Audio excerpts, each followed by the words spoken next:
참 좋으신 하나님 아버지, 은혜를 감사드립니다. 지난 한 주간 동안에도 우리 사랑하는 성가교회 성도님들과 우리 자녀들과 함께 자신의 삶 속에서 예배자로 살아가게 하시고 주일 아침 예배 자리로 나올 수 있도록 인도하여 주셔서 감사드립니다. 예배자로 살아가지만 늘 연약함으로 인해 자주 실족하고 또 넘어지지만 그때마다 우리를 하나님의 자녀로 산다는 것이 얼마나 소중하고 행복한 것임을 깨닫게 하시니 감사드립니다. 우리들의 연약함으로 인해 하나님께 죄인된 모습으로 살아왔던 모든 것을 용서하여 주옵소서. 하나님, 5월이 되면 하나님께 감사한 일들이 참 많이 생각이 납니다. 어린아이들을 사랑하셨던 우리 예수님의 마음을 알게 하시는 어린 주일을 기억하게 하셨고, 우리 어린 자녀들을 통해 위로와 긍휼함으로 하나님을 바라보게 하셨으니 또한 감사드립니다.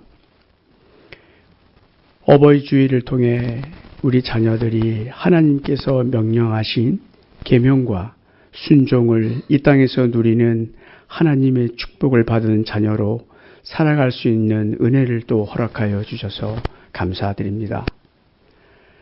부흥사경회를 통해 하나님의 따뜻한 마음과 사랑을 들을 수 있도록 인도하여 주셔서 또 감사드립니다. 평범한 삶 속에서 예배자로 살아가는 저희들에게 우리의 일상이 얼마나 소중함과 동시에 가장 가까운 곳에서 늘 함께하는 이들이 축복의 대상이고 또한 통로임을 알게 하시니 감사드립니다. 우리 모두가 하나님께 죄인이라서 감사하고 다른 이들을 정죄할 수 없는 죄인임을 깨닫게 하시니 감사드립니다. 내 의와 선행, 공로로 하나님께 나아갈 수도 없고 들어갈 수도 없는 죄인임을 깨닫게 하여 주셔서 감사드립니다.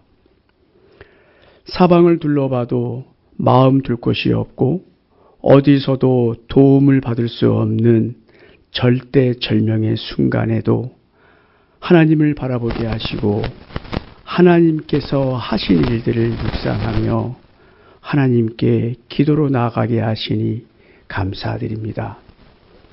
하나님, 이 은혜를 사모하고자 예배의 자리로 나왔습니다. 말씀을 전하여 주시는 우리 목사님을 힘있게 붙들어 주옵소서. 우리 어린 자녀들과 청소년, 가족 모두가 함께 드리는 공예배가 얼마나 소중한 것이고 복된 것이며 하나님께서 주신 천국을 이 땅에서 누릴 수 있는 축복의 시간임을 알게 하시니 감사드립니다. 하나님의 말씀이 선포되는 이 시간 성령 하나님께서 친히 주관하여 주시고 임재하여 주옵소서. 미주 한인총회 참석을 위해 우리 출국하신 우리 목사님과 사모님을 강건함으로 붙들어 주시고 긴 여정 가운데 하나님의 선하신 인도하심과 은혜가 충만하게 드러나게 하옵소서. 하나님께 나오면서 또한 귀한 헌물을 드렸습니다. 드리는 섬김과 손길 가운데 하나님의 은혜가 충만하게 드러나게 하시고 우리의 직장과 산업처를 힘있게 붙들어 주옵소서. 하나님의 교회를 아름답게 섬겨주시는 분들이 있습니다. 찬양을 통해 영광 드리는 우리 성가대의 찬양을 기뻐 받아 주시고 오후 예배 가운데 찬양으로 섬기는 우리 찬양팀의 섬김을 기뻐 받아 주옵소서. 주일 아침 예배 후 우리 식당에서 식사를 섬겨주시는 모든 분들의 마음을 기억하여 주시고 교사로 자녀들을 믿음으로 섬겨주시는 모든 분들의 섬김도 기억하여 주옵소서. 주일학교와 우리 청년들의 사역을 감당하시는 사역자분들에게 신앙과 영적 성장으로 자녀들을 진리의 길로 인도하여 주옵소서. 군 복무를 하는 우리 재상 형제에게도 하나님께서 불꽃 같은 눈으로 보호하여 주시고 군 복무를 잘 마치고 사랑하는 가정과 교회로 무사히 복귀하게 하옵소서. 또한 취업의 문을 두드리고 있는 우리 청년들을 기억하여 주시고 하나님의 때에 열린 문으로 들어가게 하옵소서. 예배 가운데 말씀을 전하여 주시는 우리 목사님을 힘있게 붙들어 주시고 말씀을 듣는 저희들에게 하나님께서 주시는 평강으로 함께하여 주옵소서. 예배의 수용을 주님께 의탁드립니다. 예수님의 이름으로 기도드립니다. 아멘.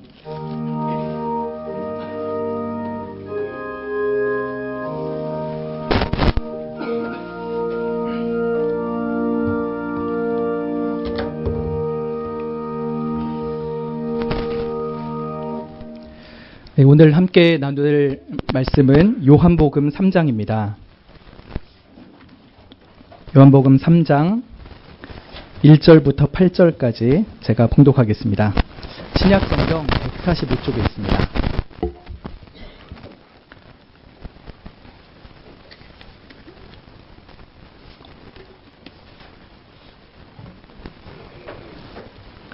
요한복음 3장 1절부터 8절까지 읽겠습니다. 바리새인 중에 니고데모라 하는 사람이 있으니 유대인의 관원이라. 그가 밤에 예수께 와서 가로되 라삐여, 우리가 당신은 하나님께로서 오신 선생인 줄 아나이다. 하나님이 함께 하시지 아니하시면 당신의 행하시는 이 표적을 아무라도 행할 수 없음이니이다. 예수께서 대답하여 가라사대 진실로 진실로 내게 이르노니 사람이 거듭나지 아니하면 하나님 나라를 볼 수 없느니라. 니고데모가 가로되 사람이 늙으면 어떻게 날 수 있삼나이까? 두 번째 모태에 들어갔다가 날 수 있삼나이까? 예수께서 대답하시되 진실로 진실로 내게 이르노니 사람이 물과 성령으로 나지 아니하면 하나님 나라에 들어갈 수 없느니라. 육으로 난 것은 육이요 성령으로 난 것은 영이니 내가 내게 거듭나야 하겠다 하는 말을 이상히 여기지 말라. 바람이 임의로 불매 내가 그 소리를 들어도 어디서 오며 어디로 가는지 알지 못하나니 성령으로 난 사람은 다 이러하니라. 아멘.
네, 오늘 설교는 5월 4일 어린이 주일에 했던 설교에 연결된 설교입니다.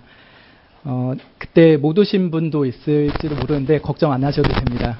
그때 설교를 아주 간략하게 요약을 하고 오늘 설교에 들어가려고 합니다. 오늘 본문의 등장인물은 니고데모이죠.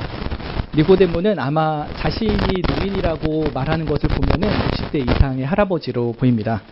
근데 예수님과 대화를 나눈 이 밤을 지나서 이 니고데모가 갓난아기로 다시 태어나는 매우 신비한 기적을 경험하게 됩니다.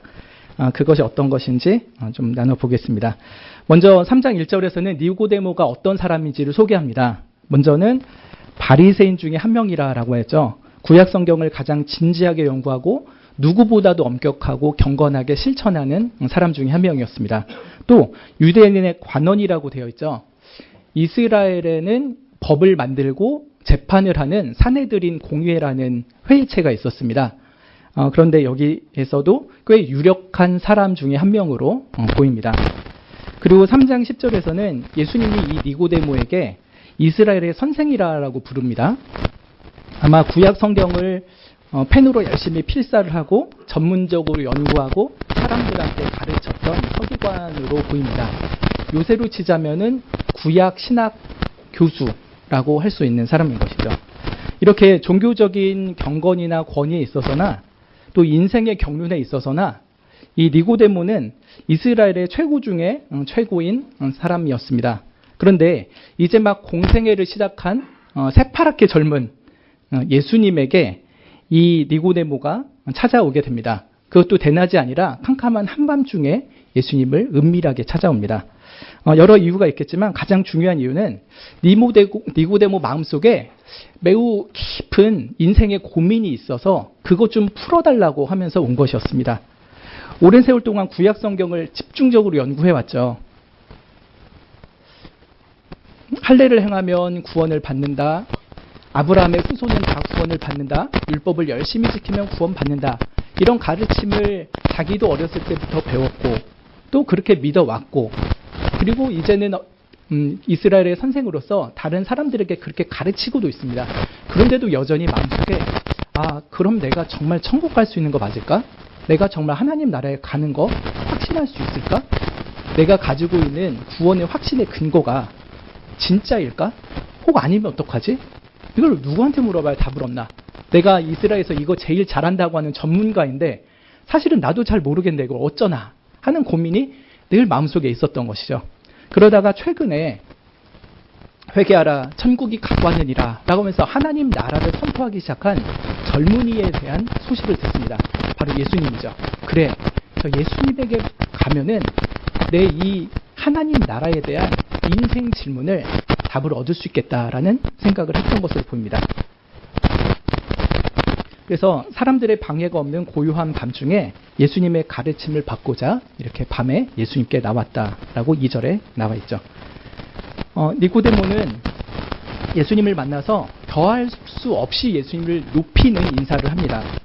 뭐라고 합니까? 2절에 보시면 랍비여 우리가 당신은 하나님께로서 오신 선생인 줄 아나이다. 하나님이 함께 하시지 아니하면 당신이 행하신 이 표적을 아무로도 할 수 없음이니이다. 입니다.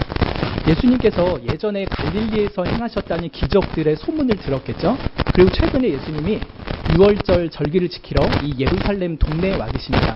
니고데모는 예루살렘 동네에 살고 있는데 예루살렘에서 예수님이 또 여러 가지 표적을 행하시는 것을 직접 보기도 했어요.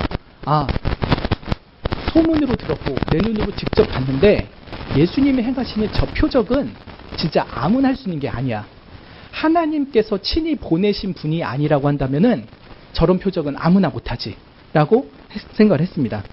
그리고 니고데모는 정통 구약 학자답게 어쩌면 신명기 18장에 예언되었던 한 명의 선지자를 떠올랐을 수도 있습니다. 모세와 같은 선지자가 앞으로 올 것이다라는 예언이 있거든요. 근데 그것은 앞으로 장차 참 선지자로 오실 메시아를 가리킵니다. 그래서 니고데모가 어쩌면은 이 예수라는 분은 하나님께서 친히 보낸 메시아일지도 모르겠다라는 생각을 하고 주님께 나온 것이죠. 니고데모는 참 김치 국물 없이 고구마 먹은 듯이 인생에 꽉 막힌 그 답답함이 있었어요. 예수님 앞에 나와가지고 그 자기 마음 깊은 곳의 질문을 딱 꺼내놓고 싶었는데 그러지는 않았습니다. 근데 예수님께서 먼저 그 니고데모 마음속에 있는 고구마를 쓱 빼주듯이 대답을 해주십니다. 3절에 니고데모에게 뭐라고 하시나요? 진실로 진실로 내게 이르노니 사람이 거듭나지 아니하면 하나님 나라를 볼 수 없느니라 라고 했습니다. 이 니고데모의 질문은 하나님 나라에 내가 어떻게 들어갈 것인가 라고 하는 것이었습니다. 스스로는 질문을 차마 꺼내놓기도 전에 예수님께서 단도직입적으로 결론을 딱 내려주신 거예요. 사람이 거듭나지 않으면 하나님 나라를 볼 수 없느니라. 근데 제가 지난번에 말씀드렸던 것처럼 저희 한글 성경에는 사람이라고 번역되어 있죠. 3절에. 그게 원래는 누구든지입니다. 누구든지 이 세상에 태어난 모든 사람이라면 거듭나지 아니하면 하나님 나라를 볼 수 없다라고 말씀하신 거예요. 그래서 니고데모는 지금 자기의 영적인 문제이기도 하고 또 자기에게 맡겨주신 이스라엘 백성들의 영적인 문제를 들고 나왔죠. 그래서 어떻게 보면 니고데모의 질문도 모든 사람들에 대한 질문이기도 해요. 자기만의 질문이 아니라 모든 인생의 질문이죠. 그런데 예수님께서도 대답하실 때 니고데모야 네가 거듭나지 않으면 하나님 나라를 볼 수 없다라고 하지 않으셨어요? 뭐라고 했다고요? 누구든지 너를 포함해서 이 세상에 태어난 모든 사람은 거듭나지 않으면 하나님 나라를 볼 수 없다라고 말씀했습니다. 근데 하나님 나라를 볼 수 없다고 하니까 이렇게 우리가 구경하듯이 그렇게 생각하기 쉬운데 그건 아니고요. 5절에 보시면은 끝에 물과 성령으로 나지 아니하면 하나님 나라에 들어갈 수 없느니라라고 했죠. 그래서 3절에서 하나님 나라를 볼 수 없다는 말이나 5절에서 하나님 나라에 들어갈 수 없다는 말이나 똑같은 말입니다. 그래서 니고데모는 하나님 나라를 보고 싶었고요. 그 나라에 들어가서 살고 싶었습니다. 예수님께서는 그거에 대한 답을 주실 때 하나님 나라에 들어가려면 거듭나야만 한다는 것을 알리신 것이죠. 우리 인생 가운데 중요한 질문들이 있습니다. 각자가 인생에 가장 중요하게 여기는 가치관이 다르고요. 삶의 배경이 다릅니다. 그래서 나는 인생에서 이 문제가 너무 궁금해. 나 이거 꼭 풀어보면 좋겠어. 하는 것들이 있습니다. 조금씩 다르지만 좀 보편적인 걸 얘기를 하면요. 우리 아이들은 뭐 하면 재밌게 놀까? 어떻게 하면 공부 잘해서 좋은 대학 갈까? 또 좋은 직장에 취업할 수 있을까? 언제나 모태솔로 탈출해서 멋진 남자친구, 예쁜 여자친구 사귈까? 이런 고민들이 있죠. 또 어른들은 이 직장에서 내가 몇 년을 더 버틸 수 있을까? 곧 은퇴해야 될 것 같은데 이후에 50년을 어떻게 돈 벌어 먹고 살지? 애들 학원비, 대학 등록금은 될 수 있을까? 노후 대책을 제대로 못했는데 남은 노후 대책 어떻게 하지? 1년에 5천만 원만 쓴다고 해도요. 50년을 더 살면 얼마가 더 필요합니까? 25억이죠. 노후자금 25억 정도 모아놓으신 분 있으세요? 부동산으로 좀 있을지 모르지만 현금으로 하기엔 될 데도 없죠. 미래에 대한 걱정이 굉장히 앞섭니다. 그래서 수익률 좋은 투자처가 어디일까? 이게 굉장히 중요한 질문입니다. 우리나라 국내 주식은 잘 안 되는 것 같고 그나마 괜찮았던 미국 ETF도 뚝뚝 떨어지는 것 같고 어디다 투자를 해야 될까? 그것이 굉장히 중요한 인생 질문이 되기도 합니다. 또 최근에 저희 아내는 여보 오늘 저녁에 은수 반찬 뭐 해주지? 이게 정말 중요해요. 매일 저한테 물어봐요. 고통스러워 하더라고요. 네. 또 최근엔 우리나라 지금 조기 대선을 하죠. 어떤 후보를 뽑아야 내 살림도 좋아지고 나라 살림도 좋아지고 나라가 더 발전할 수 있을까에 대한 고민도 있으실 것입니다. 하나같이 다 중요한 고민들이죠. 하지만 결국은 100년 안팎의 이 땅의 일들일 뿐인 것입니다. 이 안개같이 짧은 인생이 끝나고 나면 과연 나는 그 이후에 새로 열리는 내세에서 어떠한 삶을 살게 될까에 대한 고민이 이 세상의 어떤 질문보다도 가장 중요한 질문인 것이죠. 예수님께서 경고하신 영원한 지옥이 아니라 예수님께서 소망케 하신 영원한 하나님 나라에 가고 싶다라고 하는 소망을 우리가 가지는 것이 이 세상에서 가져야 될 가장 중요한 문제이고 가장 중요한 질문이 되어야 될 것입니다. 하나님 나라는 어떤 곳입니까? 본질적으로는 하나이지만 현재성과 미래성이 있다고 말씀을 드렸습니다. 현재성을 먼저 보면 예수님이 내가 하나님의 손을 힘입어 귀신을 쫓아내는 것이면 하나님 나라가 이미 너희에게 임하였느니라는 말씀처럼요. 하나님께서 통치하시고 이 세상에서 주의 의로움과 평강과 희락을 누리게 하신다면 그곳이 바로 하나님 나라입니다. 하나님 나라가 우리의 마음에 이루어집니다. 그러나 천국의 미래성이 있습니다. 장차 예수님이 다시 오셔서 새하늘과 새 땅을 만드시고 하나님의 영광의 보좌 가운데 생명수 강물이 흐르고 양쪽에는 생명나무가 다달이 풍성한 생명의 과실을 맺는 그 하나님의 나라, 공간적이고 장소적인 그 하나님의 나라가 있는 것입니다. 그곳에서는 거룩한 천군 천사들 그리고 어린 양의 보혈로 구원을 받은 수많은 백성들이 모여서 모든 영광과 존귀와 찬양으로 하나님께 예배를 드리는 복된 나라가 될 것입니다. 하나님의 말씀에 의하면 우리 인간의 영혼은 한 번 만들어진 이후에는 절대 소멸하지 않습니다. 우리의 영혼은 원래 없었죠. 근데 하나님께서 어느 순간 창조를 하셨죠. 근데 창조된 이후에는 우리의 영혼은 사라지지 않습니다. 최근에 넷플릭스에 천국보다 아름다운이라는 드라마가 있습니다. 김혜자, 손석구 나오고 한지민 나오고 되게 재밌습니다. 종교 관련한 거니까 제가 좀 더 눈여겨본 컨텐츠인데 거기 주된 특징 중에 하나가 김혜자가 천국에 갑니다. 거기서 일어난 여러 가지 일들이 있는데 그 중에 이런 게 있어요. 천국에서 뭔가 잘못하면 지옥으로 떨어져요. 그리고요, 또 잘못하면은 그 영혼이 아예 소멸되기도 해요. 근데 이거는 전혀 성경적이지 않습니다. 우리의 영혼은 한 번 창조된 이후에는 결코 없어지잖아요. 영원 불멸하는 영혼입니다. 천국에서 영원히 살든지 아니면 지옥에서 영원히 살든지 장소는 다를 수 있지만요. 영혼은 영원히 삽니다. 그러면 그리고 하나님 말씀에 의하면 하나님의 나라 천국도 분명히 있습니다. 그리고 악인들이 영원한 형벌을 받는 지옥도 분명히 있습니다. 몇 주 전에 청년들이랑 점심 먹으면서 이런 얘기를 했어요. 제 얘기했는데 내가 어렸을 때는 먹고 살기 힘든 시절이어서 그랬는지 한국 교회에서 천국에 대한 설교를 많이 들었었어. 여러분 그러시죠. 저보다 더 연배 많으신 성도님들은 더 그러셨을 겁니다. 천국에 대한 설교 참 많이 들었습니다. 근데 요새 한국 교회는 천국에 대한 설교가 별로 없습니다. 이 땅 가운데 어떻게 하면 구원을 받고 이 땅 가운데 신앙생활 잘할까? 혹은 약간 좀 날라리 같으면은 어떻게 하면 이 땅 가운데 복 받을까? 이런 거에 초점을 맞추는 게 한국 교회가 돼버렸습니다. 이 세상에 대한 얘기로만 똘똘 뭉쳐있는 한국 교회가 된 것이 참 안타깝죠. 물론 이 땅 가운데 하나님 나라를 경험하고 하나님 나라의 현재성을 누리는 것도 매우 중요하지만요. 또한 이 땅의 성도로서 결코 간과치 않아야 될 것은 하나님 나라의 미래성입니다. 장차 오실 하나님의 나라, 그 영광스러운 나라를 꿈꾸며 이 땅의 나그네 길을 살아가는 것이 이 교회의 참된 본질인 것이죠. 100년 안팎의 짧은 세상살이에서도 누구랑 결혼해서 살지, 또 어느 대학 갈지, 어느 아파트에서 살지, 어떤 모양의 삶을 살지가 매우 중요하죠.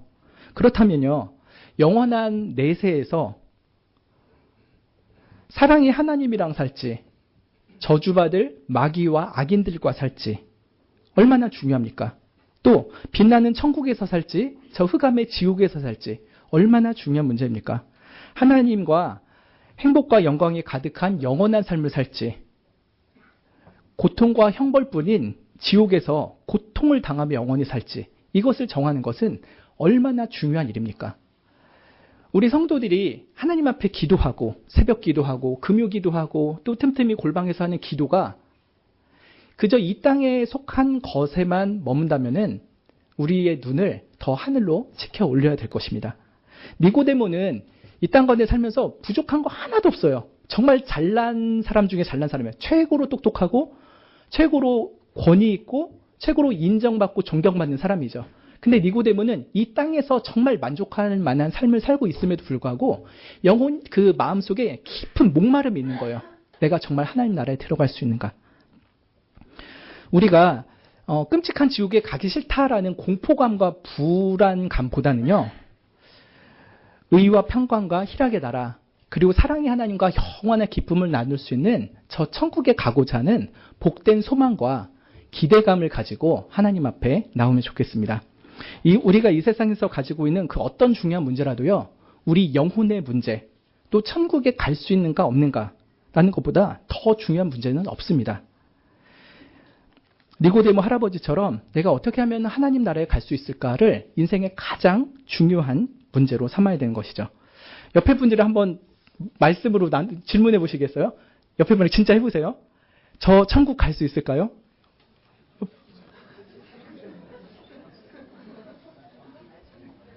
네. 이게 이 땅을 사는 성도들에게 네, 매우 중요한 질문이에요. 어떻게 하면 하나님 나라에 갈 수 있을까요? 예수님의 가르침은 이것입니다. 사람이 거듭나지 아니하면 하나님 나라를 볼 수 없느니라. 3절에 하나님 나라를 말씀하시는데 하나님 나라에 가는 것의 필수 조건이 바로 거듭남이라고 했습니다. 근데 거듭남이라는 말의 정확한 의미부터 정리하고 가면 좋겠습니다. 제가 우리 중등부, 고등부 친구들한테 거듭난다는 게 무슨 말이라고 생각하니? 라고 문해력 테스트를 해봤습니다.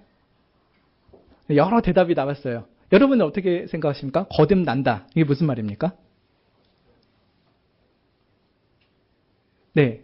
예, 정답을 말씀하신 분도 있고, 말 못하신 분은, 네. 그 중고등부 친구들 중에 어떤 친구는 거듭난다는 거는 점점점 나아진다라는 말이다. 혹은 계속해서 나아간다는 말이다. 맞을까요? 틀릴까요? 네. 거듭난다라고 하는 말은 그 헬라어로 보면은 아노덴이란 말이에요. 제가 웬만하면 설교 때는 그 원어 얘기를 안 하는데 이거는 중요하니까 말씀을 드립니다. 아노덴이라는 말인데 세 가지의 뜻이 있습니다. 하나는 위로부터라는 뜻이에요. 거듭이라는 말이 헬라어로는 아노덴인데 첫 번째는 위로부터라는 뜻으로 쓰이는 게 가장 많습니다. 두 번째는 다시라는 말로 거듭이라는 말이 쓰입니다. 세 번째로는 처음부터라는 말로 이 거듭이라는 말이 쓰입니다. 그러면요, 이걸 대입하면은 거듭난다라는 말은 무슨 말입니까? 첫 번째로는 위로부터 태어난다이죠. 두 번째로는 다시 태어난다는 말이죠. 세 번째로는 처음부터 태어난다는 말이죠. 위로부터 태어난다는 말은 하늘로부터 태어난다라는 말입니다. 즉 하늘에 계신 하나님의 은혜로 말미암아 새로운 생명, 새로운 사람으로 태어난다라고 하는 말입니다. 두 번째로 다시 태어난다는 말로 해석을 해보면은 이렇게 되겠죠. 4절에 니고데모가 이렇게 말합니다. 사람이 늙으면 어떻게 날 수 있삼나이까? 라고 되질문을 하잖아요. 그러면 니고데모는 위로부터 태어났다라는 말로 이해한 건가요? 다시 태어난다는 말로 이해한 건가요? 처음부터 태어난다는 말로 이해한 건가요? 다시 태어나는 거죠. 내가 이미 한 번 태어났는데 엄마 뱃속에 들어가서 다시 두 번째로 태어나야 된다는 말입니까? 이런 식으로 질문한 거니까 니고데모는 이 아노덴이라는 단어 속에서 다시 태어난다는 말로 이해를 하고 예수님께 대답을 한 것입니다. 이렇게 니고데모가 다시라는 말로 한 거를 좀 주목해 보십시오. 근데 여러분 여기서 질문은 예수님과 니고데모가 어떤 언어로 서로 대화를 했을까요? 예수님과 니고데모는 헬라어 그리스 말이거든요. 헬라어로 서로 대화를 했을까요? 다른 언어로 했을까요? 그 당시 이스라엘 사람들은 주로 히브리어와 거의 가까운 아람어라는 걸로 얘기를 합니다. 평상시는 아람어로 얘기를 해요. 그럼 예수님이 니고데모랑 얘기할 때 헬라어로 얘기를 했을까요? 아람어로 얘기했을까요? 아람어로 얘기해요. 그러니까 우리 한국 사람은 한국어로 얘기하잖아요. 특별할 때 영어로 하고. 그러니까 이스라엘 사람들도 그 아람어를 모국어로 하고 헬라어를 제일 외국어처럼 했던 거예요. 그런데 평상시 자기 나라 사람들끼리는 헬라어로 안 하고 아람어로 얘기를 했겠죠.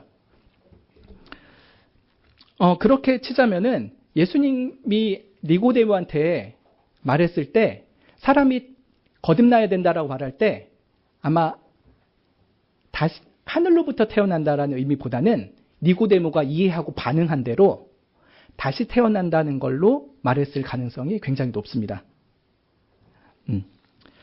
그래서 제 생각에는 다시 태어나는 것으로 해석함이 가장 좋아 보입니다. 그런데 여기 한 가지 반전이 있어요. 뭐냐면 1차적으로는 거듭난다라고 하는 것이 예수님과 니고데모 간의 아람어로 한 대화의 1차적인 의미가 맞겠지만요.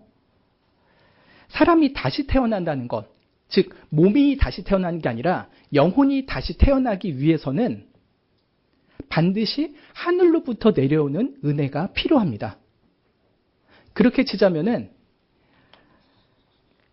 이 사도 요한이 이 성경을 기록할 때 헬라어 뜻에 다시라는 의미가 있고 또 위로부터라는 의미가 있는 아노덴이라는 단어를 의도적으로 쓴 것으로 보입니다. 이 사도 요한이 이 요한복음을 쓸 때 사실 헬라어 중에 다시라는 말을 쓰는 단어가 따로 있어요. 팔린이라는 단어가 있는데 다시라는 그 말만 쓰는 게 아니라요.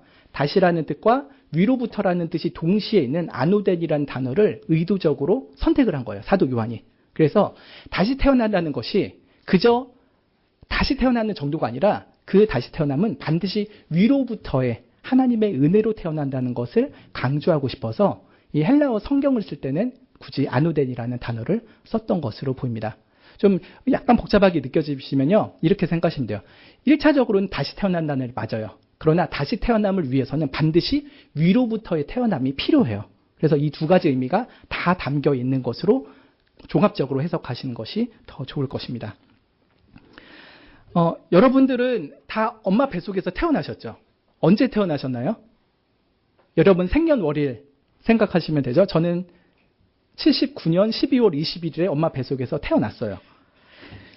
여러분 각자 다 그런 생년월일이 있으실 겁니다. 그런데 엄마 뱃속에서 태어난 것만으로는요. 하나님 나라에 들어갈 수 없대요. 우리 교회 아가들 너무 이쁘고 사랑스럽죠? 최근에 가장 막내로 태어난 아가가 누굽니까? 우리 교회에서? 예, 시아죠. 시아도요. 예림자매 뱃속에서 태어났잖아요. 근데 이 엄마 뱃속에서 태어남만으로는 천국으로 자동으로 가는 게 아니에요. 어떻게 해야 됩니까? 이 아이도 다시 태어나야 돼요. 한 번 더 태어나야 돼요, 시아가. 누구든지 거듭나야만 천국에 갈 수 있다라고 말씀하십니다. 근데 이 거듭남이라는 거는 몸으로 다시 태어난다 라고 하는 게 아니에요. 니고데모가 이해한 것처럼 이렇게 사람이 늙었는데 나 이제 다 할아버지 됐는데 어떻게 엄마 뱃속에 다시 들어가서 다시 나와요. 우리 엄마 죽었는데요. 이렇게 하는 게 아닌 거예요. 사람이 다시 태어난다라고 이 예수님이 말씀하신 거는 몸이 다시 태어나는 것이 아니라 그 영혼이 다시 태어나야 된다라고 하는 것입니다. 그러면은 중요한 질문은요. 왜 우리의 영혼은 다시 태어나야만 하나님 나라에 갈 수 있는가라고 하는 거예요. 왜 거듭남이 우리 구원에 있어서 가장 중요한 필수 요건이냐라고 하는 것이 이번 설교의 핵심입니다. 왜 우리는 거듭나야만 하는가? 거듭나지 않은 채 지금 우리가 갖고 있는 이 영혼으로는 왜 천국에 갈 수 없다고 하는 것인가? 는 것이 이번 설교의 주제입니다. 답부터 말씀드리면요. 원죄 때문에 그렇습니다.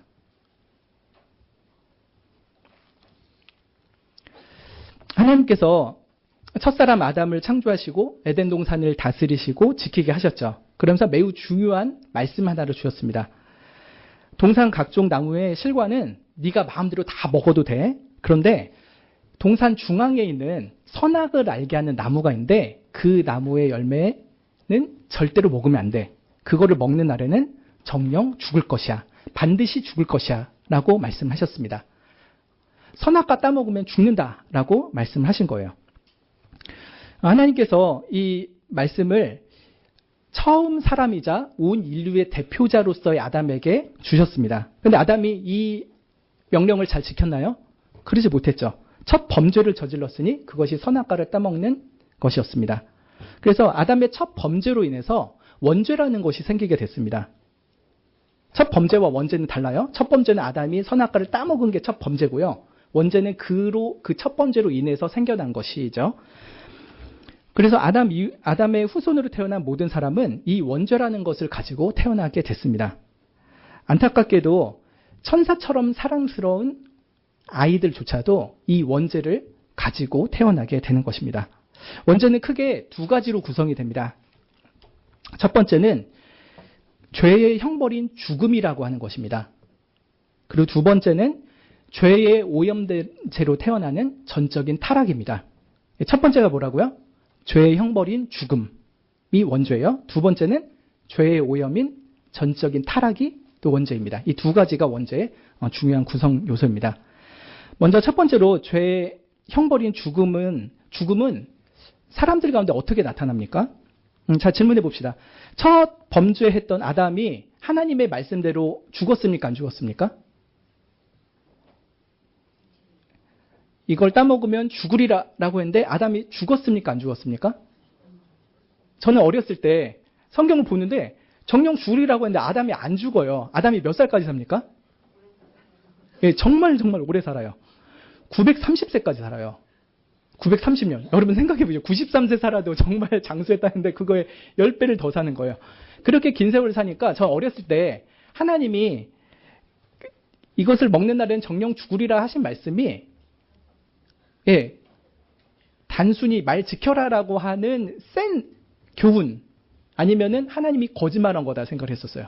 안 죽었으니까. 근데 여러분 사람에게 범죄함으로 인한 죽음은 세 가지의 모습으로 드러나죠.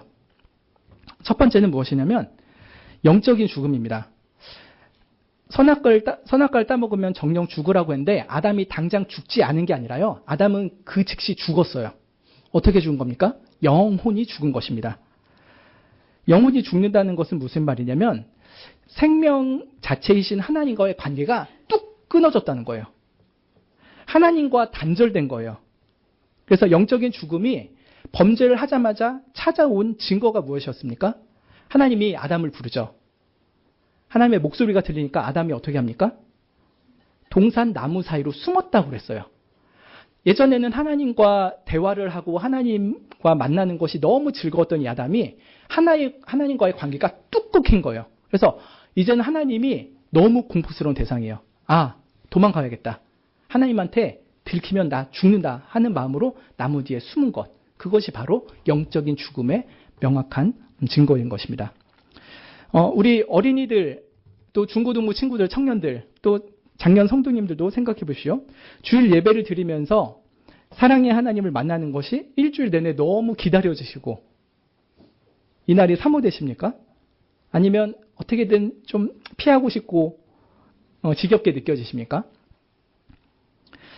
만약에 영적으로 정말 죽어 있다면요, 하나님께 예배드리는 것을 죽기보다 더 싫어합니다.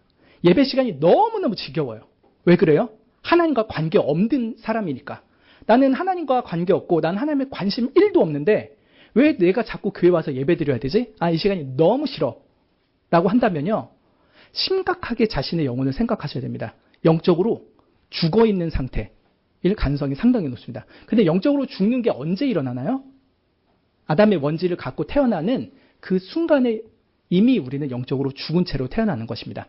갓난 아기 때부터 영적으로 죽은 채 태어나서 하나님과 상관없는 삶을 사는 것에 너무 익숙해지는 것입니다. 에베소서 2장 1절 말씀 오늘 교동문으로 읽었었죠? 한번 주보 오른쪽 보시겠어요? 에베소서 2장 1절 교동문 보시면 굉장히 충격적인 말씀이 있습니다. 1절은 이렇게 말하죠. 같이 읽어보겠습니다. 시작. 너희의 허물과 죄로 죽었던 너희를 살리셨도다 라고 했죠. 죽었던 너희라고 해요. 죄와 허물로 앞으로 죽을 너희들이라고 안 하고요. 허물과 죄로 죽어있는, 이미 죽은 너희를 예수님이 살리셨다라고 말씀합니다. 이것은 무엇이냐면 원죄로 인하여서 우리가 태어날 때부터 영적으로 죽은 채 태어난다. 하나님과의 생명의 교제가 뚝 끊긴 채로 태어난다라고 하는 것입니다. 그래서 그런 삶의 특징이 무엇입니까? 에베소서 2장 보시면요. 그때의 너희가, 이거는 영적으로 죽어있는 상태를 말하는 거예요. 태어날 때부터 있는 영적 죽음의 상태는 이렇게 삽니다. 그때 너희가 그 가운데서 행하여 즉 허물과 죄의 죽음 가운데 행했다는 것이죠. 그러면서 이 세상의 풍속을 쫓고 공중의 권세 잡은 자를 따랐으니 이건 마귀죠. 곧 지금의 불순종의 아들들 가운데서 역사하는 영이라. 전에는 우리도 다 그 가운데서 우리 육체의 욕심을 따라 지내며 육체와 마음에 원하는 것을 하여 다른 이들과 같이 본질상 진노의 자녀였다라고 했습니다. 영적으로 죽어있는 상태로 태어나는 사람은 특정한 몇 명이 아니에요. 아담의 후손인 모든 사람입니다. 그러면은 우리 이 가운데 있는 우리 전체가요, 다 영적으로 죽은 채로 태어난 것입니다.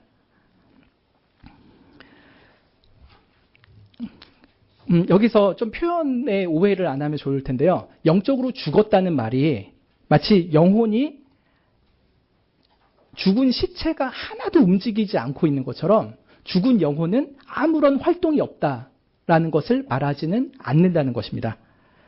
영혼이 죽어 있다는 말은요, 영혼이 아무런 기능하지 않는 상태가 아니에요. 오히려 마귀의 거짓말을 잘 듣고 악한 지시에 저항 없이 순종하고 즐거이 마귀를 따르는 강력한 영적인 활동을 합니다.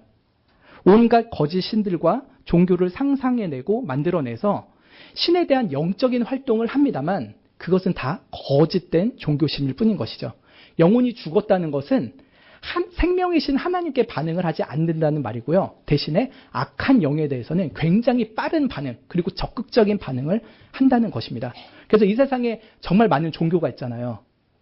그 많은 종교를 보면은 봐라, 이 세상은 영성의 시대가 아니냐, 수많은 종교들이 여전히 부흥하고 또 새로운 종교들이 반응하지 않느냐, 사람들의 영혼은 신령한 것들을 사모한다 라고 하면서 사람의 영혼이 마치 살아있는 것처럼 여겨지기도 하지만요, 성경적인 관점에 비추어 봤을 때는 그런 거짓 종교는 오히려 영적으로 죽어 있다, 생명이 하나님으로부터 멀리 떠나 있다라고 하는 증거인 것입니다. 그래서 우리가 유일하고 참되신 창조주 하나님, 나의 생명의 주인이신 하나님과 분리되어 있으면서 하나님께 무관심하고 하나님을 생각하지도 않고 하나님을 사랑하지도 않고 하나님을 믿지 않고 하나님께 순종하지 않는 인생으로 살고 있다면은 영적으로 죽어 있는 것이라 할 수 있는 것입니다. 많은 사람들이 이렇게 말하죠. 하나님 믿든지 말든지 그거는 각자의 자유인데 뭘 하나님 안 믿는 걸 가지고 목사님은 그렇게 자꾸 쏘아 붙이십니까? 라고 생각한다면요, 그 생각 자체가 영적으로 죽었다는 말입니다. 하나님께서 우리의 영혼을 만드시고 우리의 육신을 만드사 하나님과 사랑의 교제를 나누라고 창조하셨는데 나는 하나님과 상관없소, 나는 내 인생을 혼자 살아갈 테요, 날 내버려 두시오 라고 한다면 그것이 하나님과의 관계가 뚝 끊겨있는 영적인 죽음의 상태라는 것이죠. 이렇게 아담의 원죄로 인해서 죽음으로 찾아오는 건 첫 번째는 영적인 죽음입니다. 두 번째는 육적으로 죽는 것이죠. 아담도 930세에 결국은 죽었습니다. 그리고 히브리서 9장 27절에는 한 번 죽는 것은 사람에게 정하신 것이요 그 후에는 심판이 있으리니 라고 말씀합니다. 한 번 죽는 것은요, 사람에게 정해진 것이에요. 우리 모두는 결국은 죽을 거예요. 그리고 그 후에는 심판을 받을 것이라 했는데 여기서 이 히브리서에서 말하는 죽음은 바로 육적인 죽음인 것이죠. 그리고 세 번째 죽음이 있으니 영원한 죽음이죠. 최후 심판 이후에 생명이신 하나님과 이제는 다시는 화해할 수 없는 지경에 이르러서 영원한 지옥의 고통에 들어가게 되는 것이 영원한 죽음입니다.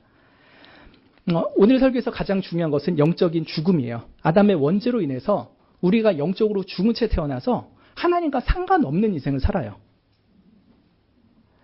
태어날 때부터 하나님께 단절된 채 죽은 영으로 태어나서 스스로는 악한 영을 졸졸 따라다니고 지옥을 향해서 부지런히 뛰어갈 뿐인 것입니다.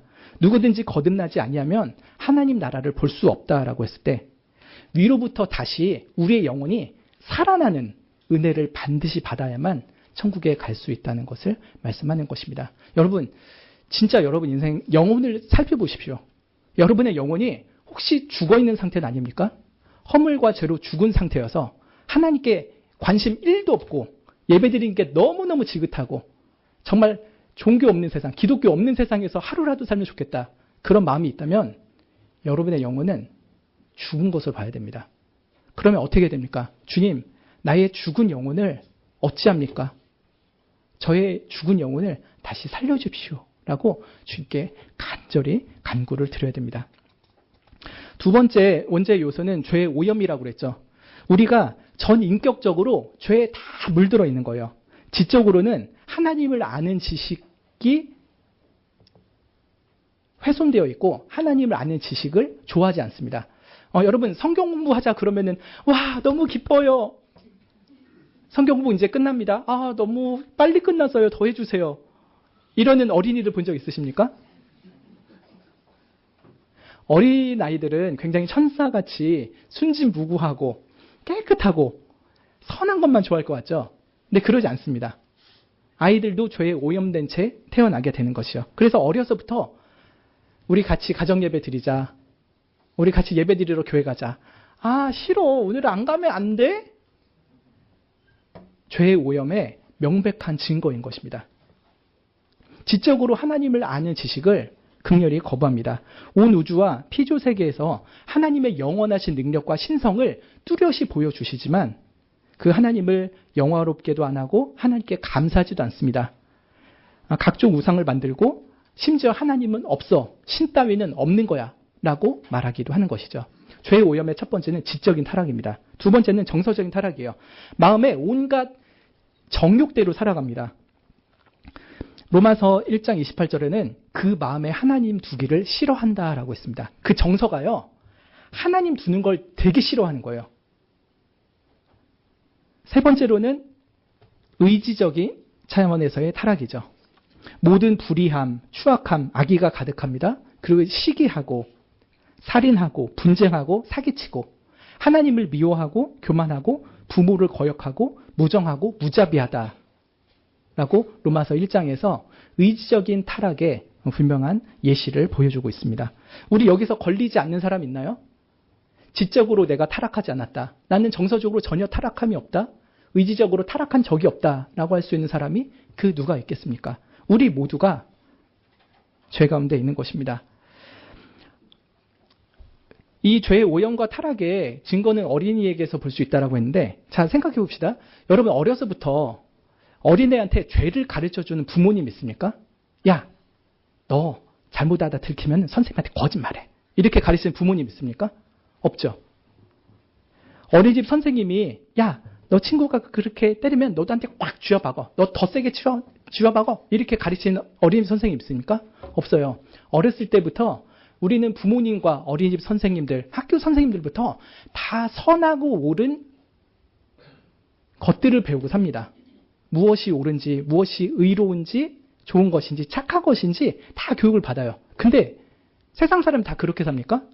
그렇지 않죠. 우리 자신도 안 그러잖아요. 정도의 차이는 있겠지만 우리 자신부터가 이런저런 죄를 짓고 삽니다. 아무도 죄를 가르쳐주지 않는데 모두가 죄를 열심히 짓고 있습니다. 이것은 왜 그러냐? 죄가 누구의 것을 모방해서 생긴 것이 아니라요. 우리 속에서 나오고 있기 때문입니다. 이것이 우리 영혼이 죄에 오염되어 있다는 명백한 증거인 것입니다. 그래서 어린아이들도 매우 자기 중심적이고 엄마 사랑, 아빠 사랑 가끔 하지만요. 별로 안 그래요. 하나님 사랑 어린아이들한테 찾을 수가 없습니다. 제가 중1 때 만났던 절친 있습니다. 실명을 거론하기가 그래서 땡땡이라고 표현하겠습니다. 교회를 안 다니던 친구였어요. 누나가 4명, 얘가 독자입니다. 마지막 독자였습니다. 집에서 아주 귀남이 같이 컸던 친구예요. 제가 몇 주 동안 교회를 가자고 권면했습니다. 근데 이 친구가 그다지 가고 싶어질 않았습니다. 아무튼 제가 주일에 중고등부 예배 드리기 전에 그 친구 집에 가서 문 앞에서 똑똑똑 두드렸습니다. 땡땡아 교회 가자 그랬습니다. 집안에서 무슨 소리가 들려요. 엄마 나 집에 없다 그래. 엄마가 문을 빠꼼히 열고서 저한테 약간 미안한 낯빛으로 대답하시더라고요. 땡땡이 나갔다. 몹시 안타까웠습니다. 그래도 제가 또 너무 뭐라고 하면은 마음이 다칠까봐 제가 어머니한테 인사드리고 나왔습니다. 그리고 딱 한마디 더 했습니다. 네, 어머님, 예, 그럼 안녕히 계세요. 근데 이 신발 땡땡이 운동화네요. 하고 제가 나왔어요. 지금이야 운동화 몇 켤레씩 갖고 살지만 옛날에는 한 켤레 갖고 있잖아요. 근데 운동화 거기 있는 거는 이 친구가 집에 있다는 명백한 증거죠. 제가 다 알고 있습니다 하면서 이렇게 갔어요. 이 친구는 마치 아담이 하나님의 음성을 들을 때 나무 사이로 숨은 것과 같은 거예요. 영적으로 죽어있는 상태이기 때문에 하나님이 저를 통해서 그 땡땡이를 부르실 때 나 없다고 그래. 하나님 나 없는 사람 취급하라고. 제발 내 인생에 끼어들지 마세요. 나 여지껏 중학교 될 때로 아무 문제 없이 잘 살아왔는데 왜 영생을 통해서 자꾸 내 인생에 끼어드세요. 좀 제발 좀 나가주세요 하는 마음이 있었던 것이죠. 이 친구 어떻게 됐을까요?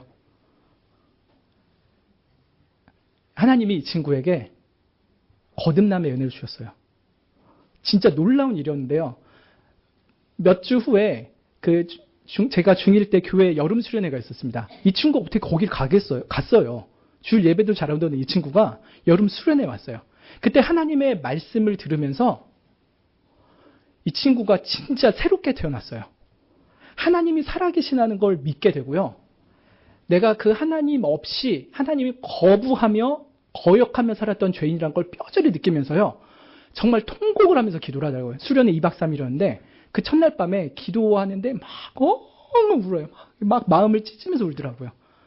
저는 모태신앙이었는데 그 친구처럼 기도해본 적이 없거든요. 근데 그 친구는 저보다 더 막 기도를 하는 거예요. 다음 날에도 정말 울면서 기도하는 거예요. 나중에 물어봤어요. 그때 너 울면서 무슨 기도했니? 둘째 날에는 자기 할머니 위해서 기도했대요. 할머니가 이 독자를 얼마나, 3대 독자거든요, 이 친구가. 얼마나 사랑했겠어요. 근데 이 할머니는 하나님을 믿지도 않고 교회도 안 가고 이런 분인데 내가 이제 교회에 와서 하나님 믿고 내 영혼이 거듭나 보니 거듭나지 않은 할머니가 너무 불쌍한 거예요. 이제 얼마 안 있으면 돌아가실 텐데 이 할머님 꼭 천국 가게 해주세요. 라면서 이 땡땡이가 그렇게 간절히 기도를 했어요.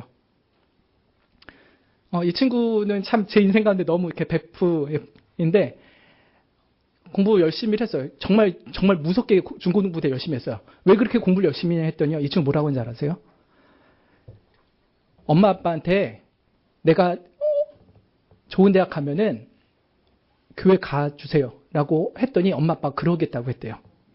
그래가지고 엄마 아빠의 영혼의 구원을 걸고 이 친구는 정말 열심히 공부했어요.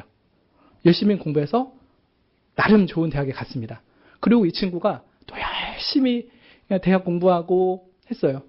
군대 갔다 오더니 갑자기 재수를 하겠대요. 왜 그러냐 그랬더니 자기 의사가 되겠대요.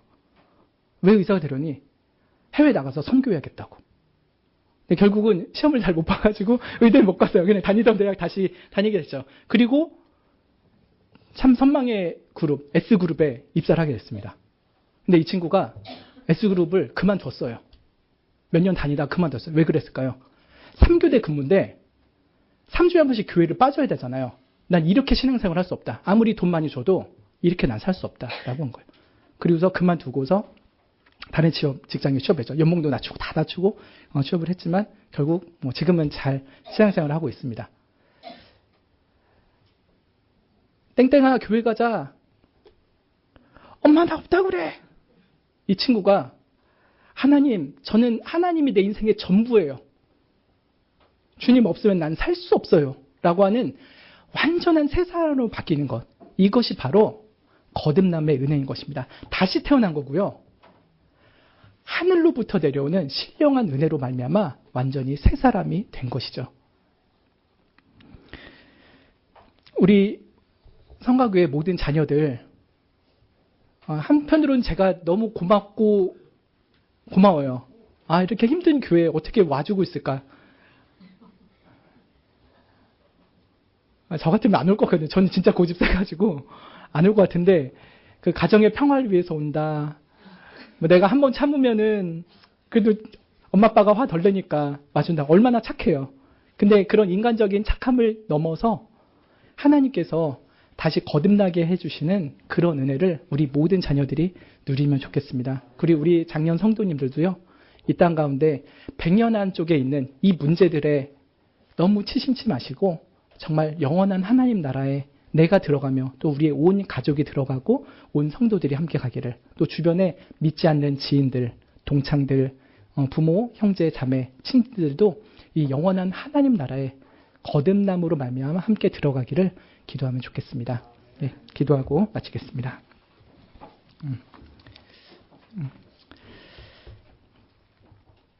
하나님, 우리에게 참 구원의 은혜를 주실 때 그 첫 시작으로 우리의 죽어있는 영혼을 되살려 주시기를 원합니다.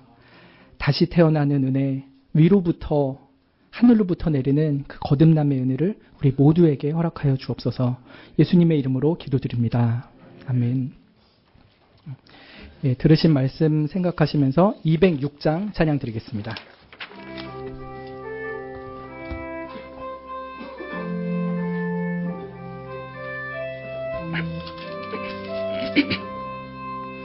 오랫동안 모든 죄 가운데 빠져 더럽기가 한량 없던 우리들, 아무 공로 없이 구원함을 얻어 하나님의 자녀 지금 되었네. 주의 그 사랑 한량 없도다.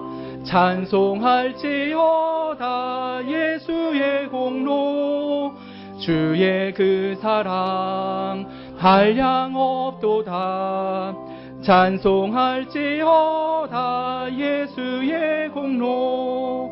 주의 보혈로서 정결하게 씻어 죄악에서 떠난 몸이 되었고, 세상 근심 구름 간 곳 없어지니 하나님의 빛이 영화롭도다. 주의 그 사랑 한량 없도다. 찬송할지어다 예수의 공로. 주의 그 사랑 한량 없도다. 찬송할지어다 예수의 공로. 죄의 깊은 잠과 든 세상의 꿈을 어서 깰지어다 나의 친구여. 은혜 받을 날과 구원 얻을 때가 지금 온 세상에 선포되었네. 주의 그 사랑 한량 없도다. 찬송할지어다 예수의 공로. 주의 그 사랑 한량 없도다. 찬송할지어다 예수의 공로.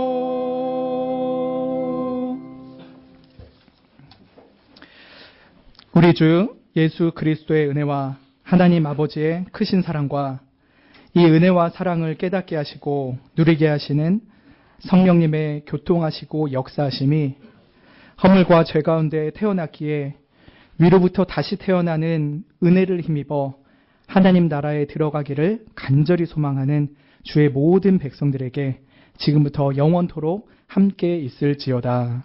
아멘.